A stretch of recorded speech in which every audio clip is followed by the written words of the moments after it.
주님께서 여러분과 함께 성 마테오가 전한 거룩한 복음입니다. 주님께 영광을 드립니다. 구하여라, 받을 것이다.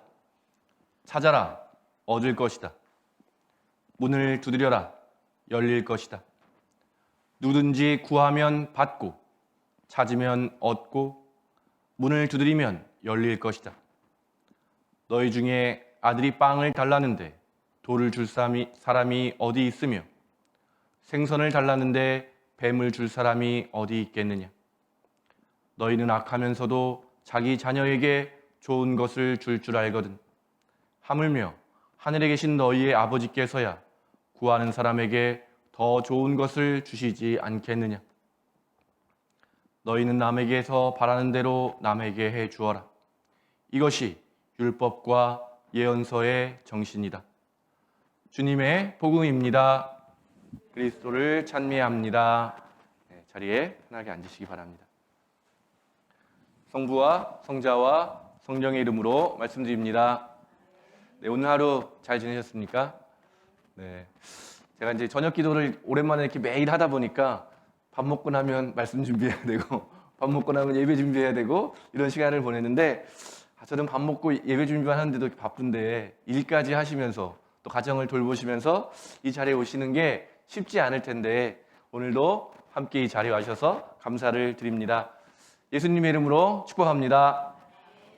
어제 예배를 마치고 돌아가는 길에요, 우리 마리아 교우님이 저한테 자주 보니까 정든 것 같아요 이렇게 인사해 주셨는데 제 마음이 좀 편안해지는 느낌이 들더라고요. 아직은 좀 약간 남의 집 같은 느낌이 있었는데 친근해졌다는 말씀이 굉장히 저에게 좀 위로가 되는 말씀이었는데요. 오늘 말씀을 묵상하는데 하느님도 그렇지 않을까. 물론 하느님은 우리가 집에 있든 또 교회에 있든 직장에 있든 가정에 있든 그 어디에 있든지 늘 함께 하시는 분이지만 우리가 이렇게 정성을 들여서 시간을 들여서 주님을 찾아올 때, 자주 찾아올 때 똑같이 하느님도 우리를 조금 더 반겨주시고 우리에게 더욱더 친밀한 관계를 허락해 주시지 않을까, 그런 생각을 하게 됐습니다. 사순절 동안에 이 자리를 지켜주신 여러분은 하느님과 더 자주 만나시고 더 자주 이야기 나누시고 하느님의 사랑을 듬뿍 받으셔서 하느님의 사랑받는 자녀로 거듭나는 그런 은총의 사순절이 되기를 기도드립니다. 우리 옆에 분하고 한번 인사 나눌까요? 축복해 보실까요? 하느님과 친해집시다. 하느님과 친해지세요. 네, 하느님과 더 많이 친해지세요. 네, 하느님과 더 많이 친해지시기 바랍니다. 네.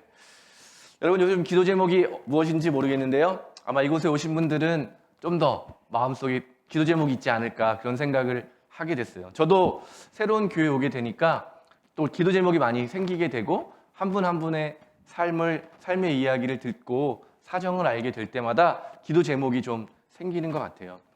그런데 오늘 기도의 제목이 참 저에게 희망을 주는, 힘을 주는 말씀이었는데요. 그리스 원어로는 명령형으로 되어 있습니다. 구하여라, 찾아라, 두드려라. 그런데 이게 우리나라 말로 좀 더 번역해 본다면 계속해서 구하고 그치지 말고 계속해서 하라는 의미를 가지고 있습니다. 그래서 우리가 드리는 기도는 매일매일 또 정해진 시간에 우리가 하느님을 기억하고 기도해야 된다라고 하는 말씀인데요. 이 기도를 드릴 수 있는, 우리가 기도를 이렇게 하느님께 드릴 수 있는 이유는 뭐라는 거예요? 우리 하느님, 하늘에 계신 하느님이 우리의 아버지이기 때문에, 우리가 하느님의 자녀이기 때문에 당연히 계속 구할 수 있다는 것을 성경은 내포하고 있습니다. 그러면서 우리가 구하는 것보다도 더 좋은 것으로, 더 귀한 것을 주신다는 확신을 가지고 열심히 기도해라, 이렇게 예수님께서 오늘 우리에게 용기를 주고 계십니다. 그런데 우리는 참 한계가 좀 있잖아요. 뭐예요? 우리가 10분 뒤에 어떻게 될지, 1시간 뒤에 무엇이 일어날지, 다음날 어떤 일이 있을지 우리는 알 수가 없잖아요. 그래서 또 시간이 지나면 여러분들도 인생을 쭉 돌아보시면 처음엔 좋았던 것들이 나쁘게 되는 경우도 있고, 처음엔 나쁜 것 같은 일들이 좋게 되는 경우도 있잖아요. 그래서 우리가 구할 때 우리의 뜻이 이루어지는 것이 것보다는 하느님의 뜻이 이루어지는 것이 더 유익하다라고 하는 것을 우리가 경험하는 것이 좀 중요할 것 같아요. 그래서 구하라고 하는데 우리가 내 뜻을 막 구하면 다 이루어지겠다라고 하는 것이 아니라 하느님 아버지가 마치 오늘 예수님 말씀하신 것처럼 부모가 좋은 것을 주는 것처럼 자녀가 구할 때 좋은 것을 주신다라고 하는 것이 더 우리가 다 나아가야 될 더 깊은 곳인 것 같습니다. 그런데 우리가 알지 못하는 사람이기 때문에 유명한 말이잖아요. 소크라테스가 너 자신을 알라라고 한 말은 뭐냐면 우리의 지식이 부족하다. 이 불완전하다라고 하는 것에서부터 시작해야 진리를 알 수 있다. 이런 말의 의미인데요. 성서는 뭐라고 이야기하냐면요. 하느님을 아는 지식이 중요하다. 우리의 출발점이 세상에서 말하는 지혜는 우리는 모른다라는 것을 시작하는 거라면 성서는 하느님에 대해서 아는 것에서부터 시작해야 된다. 요한복음 17장 3절에는요. 이렇게 기록되어 있습니다.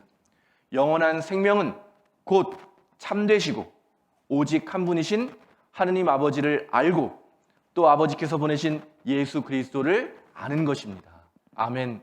하느님과 예수님을 아는 것이 우리의 생명의 시작이라는 거예요. 잘 아시는 필립비서에서 바울로는 3장에서 좀 긴데 제가 한번 읽어드리도록 하겠습니다. 나에게 유익했던 이런 모든 것들, 세상적인 거죠. 내가 베냐민 집하고 율법을 잘 지켜왔고 뭐 이런 것들인데요. 나는 그리스도를 위해서 장애물로 여겼습니다. 그뿐만 아니라 나에게는 모든 것이 다 장애물로 생각됩니다. 나에게는 내 주 그리스도 예수를 아는 지식이 무엇보다도 존귀합니다. 나는 그리스도를 위해서 모든 것을 잃었고 그것들을 모두 쓰레기로 여기고 있습니다. 그것은 내가 그리스도를 얻고 그리스도와 하나가 되려는 것입니다. 내가 율법을 지킴으로써 하나님과의 올바른 관계를 얻는 것이 아니라 내가 그리스도를 믿을 때 내 믿음을 모시고 하나님께서 나를 당신과의 올바른 관계에 놓아주시는 것입니다. 내가 바라는 것은 그리스도를 알고 그리스도의 부활의 능력을 깨닫고 그리스도와 고난을 같이 나누고 그리스도와 같이 죽는 것입니다. 그러다가 마침내 죽은 자들 가운데서 다시 살아나기를 바랍니다. 아멘.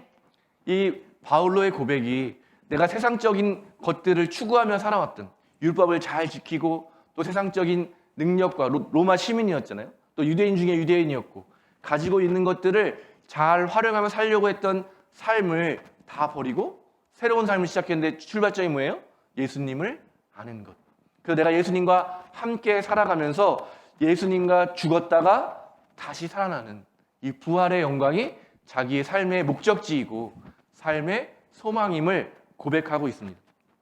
그렇기 때문에 저는 오늘도 예수님께서 구하라 라고 하는 것이 물론 우리는 우리의 필요를 구할 수도 있고 우리가 많은 것들을 구할 수 있지만 그 여정이 하느님의 주시는 이 구원, 영원한 생명, 하느님 나라로 우리가 만나게 될 것이라고 저는 믿습니다. 예수님께서 기도하라는 말씀은 하느님이 어떤 분인지 알아서 우리가 자녀로 살아가야 된다라고 하는 것을 기도를 통해서, 그래서 기도의 유명한 말 중에 이런 말이 있어요. 세상을 바꾸고자 또 하느님을 바꾸고자 기도했더니 기도의 결과는 내가 변하는 거였다. 이런 유명한 말이 있거든요. 그렇게 세상을 바꾸려고 열심히 노력했는데 하느님은 그 기도의 시간을 통해서 나를 바꾸셨고 내가 변화되자 세상도 변화됐다. 모든 것이 다 변화됐다. 관계도, 내가 원하는 내 소망도, 내 기도도 다 변화됐다고 하는 그런 고백이 있는데요. 오늘 용기를 내서 우리가 열심히 기도할 때 주님께서 우리의 기도를 사용해 주셔서 정말 가장 좋은 것으로 우리를 채워주실 줄로 믿습니다. 제가 3번교회 와서요, 교인분들이 저에게 전 좀 놀랐는데 공통적으로 하시는 말씀들이 있거든요. 신재회장님이 처음 저한테 얘기하셔가지고 신재회장님이라서 그러신가 보다 했는데 많은 분들이 저한테 뭐라고 얘기하시냐면요. 신부님 뭐 필요한 거 없으세요?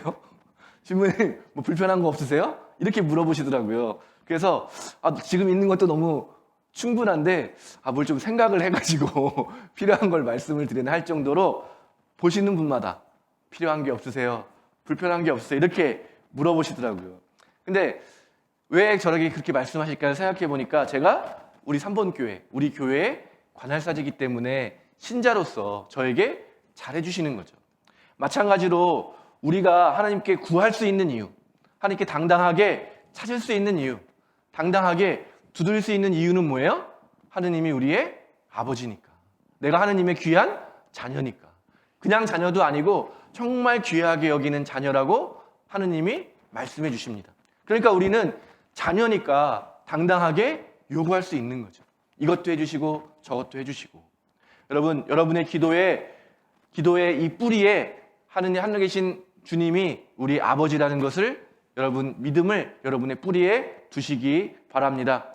그래서 하느님이 구해라. 내가 정말 주기를 원하는데 구하지 않으니까 또 정말 구하면 더 좋은 것도 주고 싶은데 그냥 막 줄 수는 없잖아요. 이게 어떻게 생각해요? 그냥 이루어지면 내 잘나서 내 힘으로 내 뜻대로 됐다고 생각하니까 기도하는 사람들에게 하느님의 뜻이 이루어지는 것이죠. 그리고 오늘 마지막 구절은 뭐예요? 그 축복, 기도해서 구해서 받은 것, 얻게 된 것을 혼자 누리지 말고 네 이웃과 함께 나누며 살아가라. 너의 받은 복을 가족들에게도 나눠주고, 그래서 제가 벌써 몇 번 말씀드렸지만 축복할 수 있는 존재라는 거. 내가 복받는 존재이기도 하지만 다른 사람에게도 복을 줄 수 있는 존재라는 게 얼마나 큰 영광인지 몰라요. 얼마나 큰 기쁨이고 얼마나 위대한 일인지 모릅니다. 저도 고백하는 것 중에 하나가 저희 부모님의 기도로 제가 참 여기까지 왔구나, 이런 것을 나이가 들면 들수록 더 많이 생각하게 되거든요. 제가 부모님 속을 좀 많이 썩였는데 어머니가 저를 위해서 눈물로 기도하셨기 때문에 내가 여기 있는 게 아닐까. 그리고 나서 자녀들을 키워보니까 처음에 어릴 때는 얼마나 말을 잘 듣는지, 아들아 그러면 쪼르르 와가지고 뭐 재롱도 피워주고 뭐 시키는 일이면 다 했는데 조금 지나니까 뭐 하라고 하면 듣지도 않고 할 수 있는 게 없더라고요. 자꾸 말을 하면 다툼이 되니까. 그래서 제가 할 수 있는 건 저희 부모님이 나를 위해서 축복해 주시고 기도해 주셨던 것처럼 나도 자녀들을 할 수 있는 게 기도밖에 없구나 라는 것을 다시 생각하게 되는데요.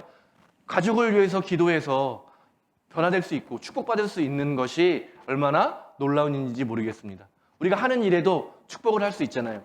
성공의 전통에서 개신교인들은 자동차를 축복한다 그러면 집을 축복하고 사무실을 축복한다 그러면 좀 이상하게 생각하고 약간 우상을 섬기는 것처럼 생각하는 경우가 있더라고요. 그런데 하느님이 우리에게 주신 축복의 권한을 사용하는 거죠.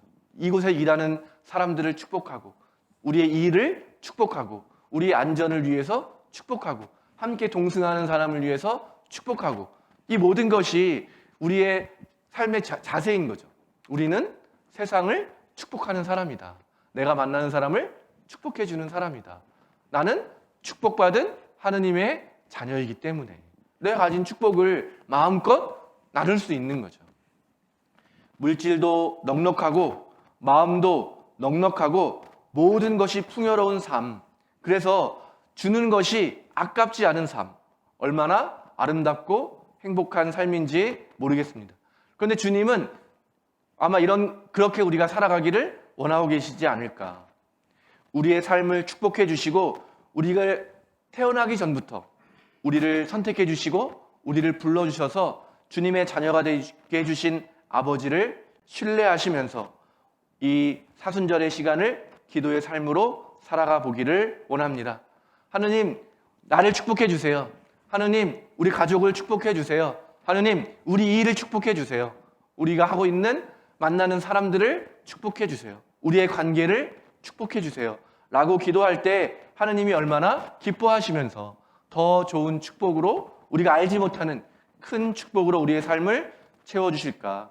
그런 기대로 우리가 하루하루를 살아갔으면 좋겠습니다. 그런데 물론 기도하시면 아시겠지만 아까 말씀드렸잖아요.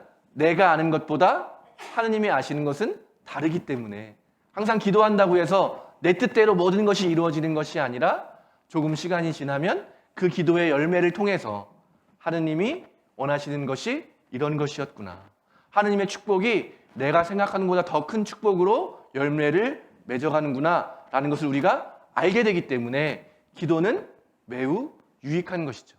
마치 우리의 뜻이 막 이루어지는 만사형통의 길이 기도의 길이 아니라 기도를 통해서 내가 변화되고 내 삶이 변화되고 사람들과의 관계가 변화되고 축복으로 채워지는 것을 경험하게 되기 때문에 우리는 기도해야 되는 줄로 믿습니다.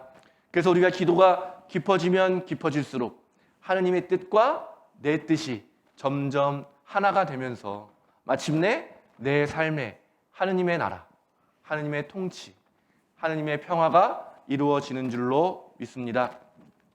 최근에 인터넷을 보면 자주 보이는 기도문 중에 있는데요. 오늘 찾아보니까 프란시스의 감사의 기도라는 제목으로 이렇게 써 있더라고요. 그런데 좀 찾아보니까 실제 프란시스가 한 기도는 아닌데 많은 분들이 그냥 누가 익명의 아마 기도문을 썼는데 프란시스의 영성이 많이 담겨 있는 기도여서 아마 이 기도문을 프란시스의 감사의 기도라고 제목을 지은 것 같습니다. 한 번쯤 들어보셨을지 모르겠는데요. 이 기도문으로 오늘 말씀을 마치려고 합니다.